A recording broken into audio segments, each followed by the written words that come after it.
A Organização Mundial de Saúde publicou recentemente uma informação dizendo que 1 em cada 100 mortes ocorridas no mundo é devido ao suicídio. Nós vamos conversar hoje com o psiquiatra Rodrigo Bressan, que é professor da Unifesp São Paulo e da King College em Londres e também presidente do Instituto Ame Sua Mente.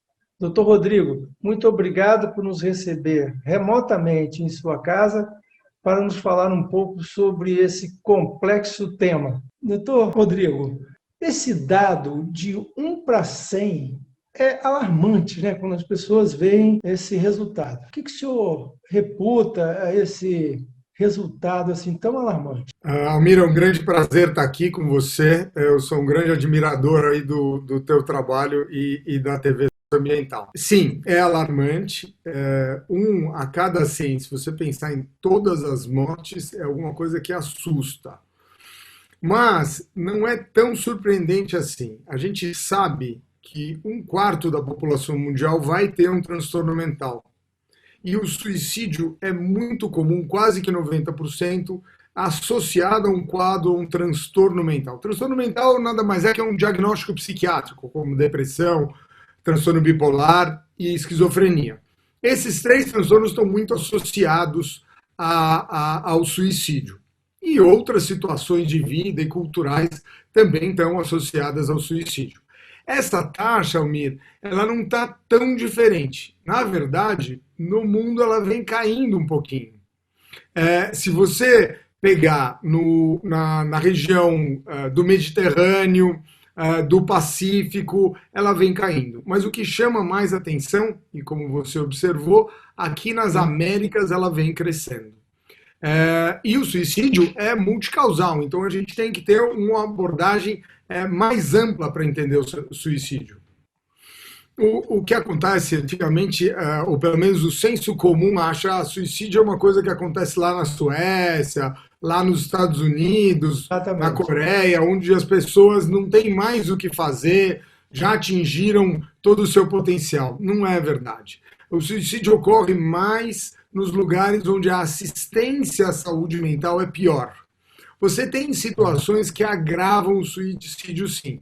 Situações de risco, vamos dizer, social, né, de muita pobreza, miséria, está mais associada, sim, ao suicídio. Além disso, acesso a drogas. Você está vendo atualmente um dos motivos pelo aumento do suicídio, principalmente nos Estados Unidos, é a epidemia da dependência de opioides. Isso teve um crescimento assustador nos Estados Unidos e a dependência de opioides, que é a morfina, heroína e drogas que são utilizadas para dor, como oxicodona, elas têm uma associação muito grande com o suicídio. São dependências muito graves, adquiriu um caráter epidêmico nos Estados Unidos e teve um grande impacto nessa taxa que a gente vê agora. Com relação a crianças também, isso também tem sido observado, a pessoas adolescentes, né? Um tempo atrás, uma denúncia de que alguns sites, inclusive, que eram utilizados por adolescentes, né? Baleia Azul, outras coisas, estimulavam o suicídio. Sim. Entre os adolescentes, a gente não se dá conta, a gente acha que a adolescência é a fase mais feliz e divertida da vida. Realmente tem esse aspecto feliz e divertido, mas por outro lado tem um lado negativo muito intenso, de desespero, de raiva, de crise de identidade, de problema com os pares, né? Se os pares excluem, como fazem bullying, as pessoas estão muito vulneráveis. As taxas de depressão na adolescência elas são muito importantes. E quando você vai para suicídio, elas são a quarta causa mais importante. A primeira é acidente de trânsito, tuberculose, que no Brasil não é tão importante, mas no mundo ainda e violência interpessoal. Quer dizer, o suicídio ele está muito perto, porque as doenças que causam mais mortalidade, problemas do coração e câncer e neurológicos, como AVC, elas não atingem a adolescência. Então, a grande preocupação é realmente o suicídio. Como o senhor colocou no início, vai também da capacidade do país de fazer a prestação de serviços, de acompanhamento psicológico, psiquiátrico a essas pessoas? Com certeza. O que acontece com saúde mental, como eu estava falando, é que muita gente vai ter, né? Se eu não tenho um problema, alguém muito próximo vai ter. Mas todos nós temos muito preconceito. Preconceito em relação a quem tem problema e preconceito em relação a gente mesmo quando a gente está com problema. Então, o que acontece, isso é uma missão do Instituto Ame Sua Mente, que é de fazer uma mudança cultural no Brasil para diminuir preconceito em relação à saúde mental, em que as pessoas se responsabilizem pela própria saúde. Então, elas aprendam a lidar com os problemas de saúde mental que todos nós temos e aprendam a lidar, a reconhecer se elas têm um transtorno mental mesmo, uma depressão, uma ansiedade, ou saber buscar ajuda quando elas estão em risco para suicídio. Porque quando a gente fala de suicídio, é algo consumado. Mas para cada pessoa que tem um risco de suicídio, 10 fizeram uma tentativa de suicídio e quase 100 têm ideação suicida. Então, quando a gente fala de prevenção do suicídio, a gente tem que olhar muito para quem tem ideação suicida ou já fez uma tentativa. Fala um pouquinho sobre o Instituto Ame Sua Mente, o trabalho que ele desenvolve hoje. Então, esse é um trabalho que a gente já desenvolvia de prevenção dentro da Unifesp, mas dentro do ambiente universitário você não consegue uma abordagem tão estruturada. Então, essa é uma organização não governamental, sem fins filantrópicas, sem fins lucrativos, em que a gente toma várias iniciativas para mudança de cultura em saúde mental. Mas, como a gente desenvolve há muito tempo, a gente faz educação em saúde mental em escolas públicas. Era algo que eu fazia na Unifesp, mas tinha dificuldade, porque eu mudava o governo e tal. E dentro do Instituto a gente tem verbas grandes para fazer a implementação, e agora de um jeito sofisticado, com um lado híbrido, né, digital e presencial. E essa intervenção ela vai poder ser escalada para o Brasil inteiro. Existe, e eu fiz pesquisas mostrando isso, uma necessidade de conhecimento. O professor de escola pública, ele entende muito daquelas crianças e daqueles adolescentes. Ninguém entende tão bem. Com um pouco de conhecimento bem operacionalizado para que ele possa usar, ele se beneficia de um jeito maravilhoso.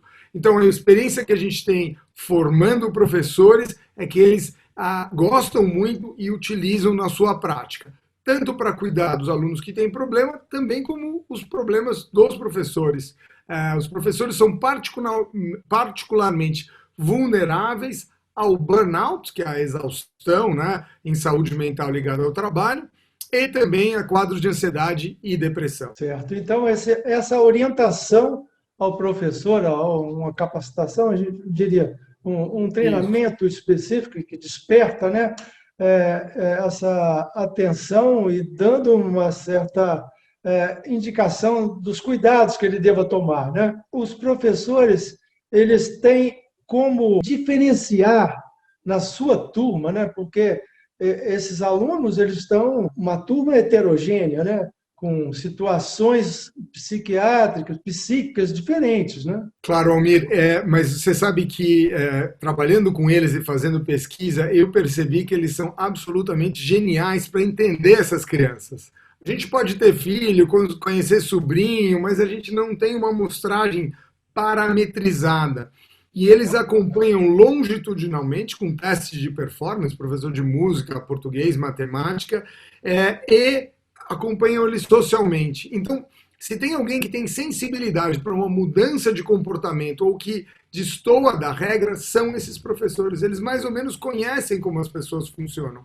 Então, se tem uma menina que era boa aluna, ela começa a ficar no cantinho, se isola, caem as notas, ele fica preocupado. Mas nesse momento ele não sabe o que é. Ele vai trocar uma ideia, não sabe encaminhar e ajudar aquela menina a se cuidar. Não necessariamente ela tem que ir no psiquiatra, ao contrário, ela tem que buscar ajuda para a superação do que ela está vivendo ali.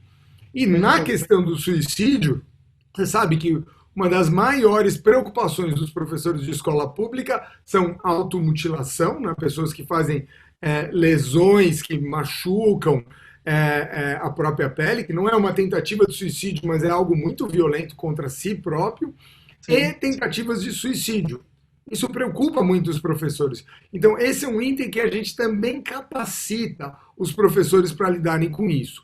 Primeiro, entender isso como uma possibilidade, entender isso no contexto da adolescência, saber agir para cada situação, utilizar os pares, ter um sigilo e um cuidado, mas nunca ignorar e fechar os olhos. Outra coisa que a gente tem que tomar muito cuidado, e é o que você aludiu anteriormente, é a ideia de glamorizar o suicídio. Porque na adolescência facilmente se glamoriza drogas, comportamento violento ou vitimização, e o suicídio por vezes entra nesse lugar. A gente não pode ter um olhar glamorizado, é uma consequência de um sofrimento muito intenso para alguém que não está conseguindo uma estratégia de superação. Para Sim. isso, a gente precisa ser muito claro, objetivo e oferecer uma ajuda. E, claro, esclarecer os pais, comunicar as pessoas, para que as coisas possam ser encaminhadas de um Seria uma jeito. pergunta que eu estaria encaminhando agora, justamente com relação aos pais, porque os pais, principalmente os atuais, né, eles são um pouco reativos a receberem qualquer tipo de anotação ou sugestão da escola, geralmente numa tentativa de proteger os filhos e acabam criando dificuldades para a absorção de coisas importantes, né? Exatamente. Você sabe que um dos maiores desafios da escola é a relação com os pais. E eles conhecem quem está na escola que você tem diferentes estilos parentais. Tem aqueles pais que recebem muito bem qualquer comentário, qualquer crítica. Tem os pais que são muito reativos. Né? Aqueles que são muito reativos não conseguem examinar o que está acontecendo e tentam apontar o dedo para a escola. A culpa é de vocês. Vocês estão fazendo alguma coisa errada. Você sabe, Almir, que nesse contexto da pandemia, essa situação está cada vez mais grave. Porque é um desafio enorme fazer o ensino à distância, voltar e cumprir os protocolos, o risco que todo mundo está passando. Então, o professor, nesse momento, está sofrendo pressão de todos os lados, o que dificulta muito a prática. Né? O professor, se você for para a sociedade japonesa, a única pessoa que o imperador se curva é para o professor. É Quer verdade. dizer, ele está no topo da importância daquela sociedade. No Brasil, vem existindo uma desvalorização desse cargo, que, na minha opinião, é absolutamente chave. Eu sou professor de uma universidade pública, professor de medicina, né, de psiquiatria, gosto muito desse ofício, mas o professor de escola tem um papel ainda mais fundamental na estruturação dos nossos cidadãos, né? Não é simplesmente aprender matemática e português. Assim que a Coreia fez, né, a revolução com o ensino fundamental forte, bem remunerado e valorizado, né? Quer dizer, muda a oportunidade do país inteiro, né? Muda todo um país de baixo para cima, né? Educando os jovens. É verdade.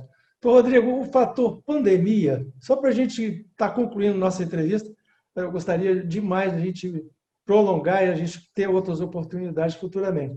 Mas o fator pandemia aumentou essa possibilidade do suicídio? Teve alguma pressão ainda maior sobre a cabeça dessas pessoas que já passam por processos depressivos? Você sabe que essa pergunta é muito interessante. No começo da pandemia, os especialistas falavam: você vai ter a primeira onda de problema de saúde, que é a doença em si, o Covid.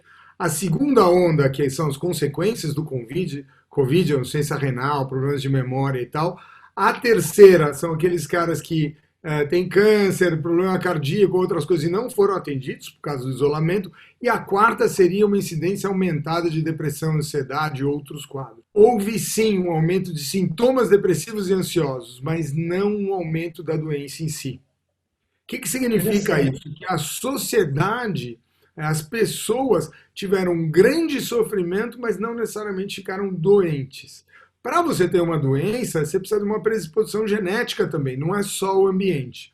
E o que chamou a atenção, então, é que essas taxas de depressão e ansiedade não caíram, mas não subiram muito. mas especificamente o suicídio teve uma pequena queda, principalmente entre adolescentes. Olha, A que gente ainda não interessante. sabe explicar por quê, mas é um fenômeno que aconteceu interessante e bom, né?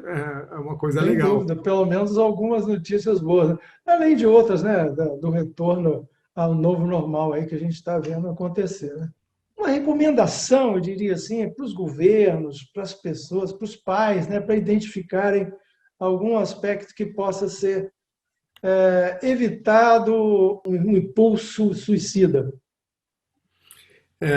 Irmão, é um grande prazer estar aqui. E agora você vai parar de me chamar de doutor e com formalismo, já que você falou. Eu sou um grande admirador teu. Quando a gente pensa em governos e a imprensa em específico, a gente precisa de canais como esse que a gente está tendo aqui para passar informação de qualidade sem mistificação. Você sabe que a gente tem manuais para a imprensa em como divulgar essas coisas. Fazer uma reportagem de alguém que se matou, o local e tal, é péssimo. Você tem um perigo de um efeito de contaminação, chama efeito Werther. Agora, se você acolhe, trabalha direito, você tem um efeito de proteção, eles chamam de papageno. Então, o que a gente precisa fazer é perceber, identificar esse problema como verdadeiro. A gente tem campanhas como Setembro Amarelo falando do assunto, também não precisa falar demais, mas esclarecendo sobre essas coisas Sim. e provendo serviços de saúde mental que consigam atender essa demanda. Isso vem engatinhando no nosso país, mas alguma coisa tem sido feita sim. Muito obrigado pela sua participação aqui na TV Ambiental e esses esclarecimentos que você presta ao nosso telespectador. Obrigado, Almir, foi um grande prazer estar aqui contigo.